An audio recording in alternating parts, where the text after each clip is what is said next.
Last வீடியோல எனக்கு வந்த கமெண்ட்ஸ் ஃபுல்லாவுமே பார்த்தீங்கன்னா, என் ட்ரெஸ்ஸு நைட்டி மாரி இருக்கு அப்படி சொல்லிட்டு தான். அத பத்தி லாஸ்ட்டா வரேன். ஃபர்ஸ்ட்டு பார்த்தீங்கன்னா, நெறைய பேர் கெஸ் பண்ண மாரி ஊட்டிக்கு தான் நாங்க கிளம்பியிருந்தோம். இந்த மலை ட்ரெயின் போணும்னு ரொம்ப ஆசையா இருந்தேங்க. 2 மந்த்ஸ்க்கு முன்னாடிலேருந்து ட்ரை பண்றோம். ஆனா கிடைக்கவே இல்ல.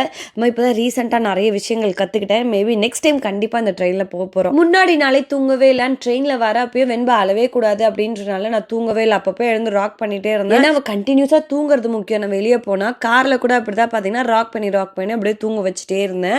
அண்ட் எப்பப்போ ஃபீட் பண்ணணுமோ கரெக்டான டைமுக்கு ஃபீட் பண்ண அதுக்கு இந்த ட்ரெஸ் தான் எனக்கு கம்ஃபர்டபுளா இருந்துச்சு. அங்க என்னதான் வெயில் அடிச்சாலும் சரியான குளிரு. ஸோ வெண்பாக்கு பார்த்தீங்கன்னா ஒரு 2-3 லேயர்ஸ் ட்ரெஸ் போட்டு தான் நான் ரெடியே பண்ணேன். அவர் ராஜ் கிட்ட போவே இல்லை. அதனால என்னால ரொம்ப நேரம் ரெடி ஆக முடியல. அம்மா போனோடனே டக்குன்னு ஒரு 5-10 நிமிஷத்துல குளிச்சுட்டு மேக்கப் போட்டு ரெடி ஆகி நான் போட்டிருந்தது பார்த்தீங்கன்னா லான்ச் வேர் டிராவல். வெண்பா எம்எல் தூங்குறதுக்கு மட்டும் அது கம்ஃபர்டபுளா இருக்காது.